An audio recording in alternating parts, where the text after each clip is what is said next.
জানি না কিসে আমার ভালো হবে, কিসে আমার মন্দ হবে, আমি জানি না। আমার জীবনটাকে আমি তোমার কাছে তুলে দিচ্ছি। তুমি আমার জীবনটাকে তোমার মতো করে পরিচালনা করো।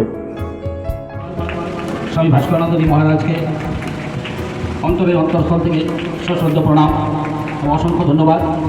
তিনি সুদূর গুয়াহাটি থেকে এসে এই আমাদের মাঝে উপস্থিত হয়ে খুব অল্প সময়ের মধ্যে সাধারণভাবে খুব ছোটো ছোটো উদাহরণের সহিত আমাদেরকে বোঝানোর জন্য চেষ্টা করলেন।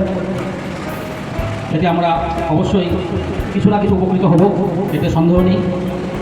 স্বামীজিকে পুনর্বার অশেষ ধন্যবাদ জ্ঞাপন করছি। মাঝে মাঝে আমরা ফারুকিয়াবাসী আমন্ত্রণ প্রেরণ করব আশ্রমে, ইন্টারন্যাশনাল বেদান্ত সোসাইটিতে।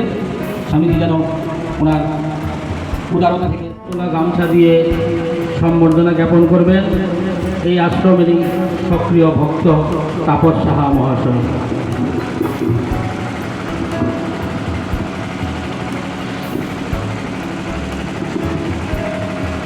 একটু করতালি। পারছি না, স্বামীজি এখানে একটা ইম্পর্টেন্ট কথা বলছে, যেটা আপনাদের কাছে একটা বড় লেসন হতে পারে।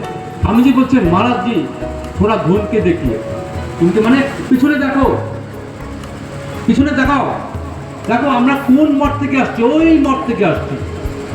আমাদের যেতে হবে কতটুকু, এই সামনের মঠে।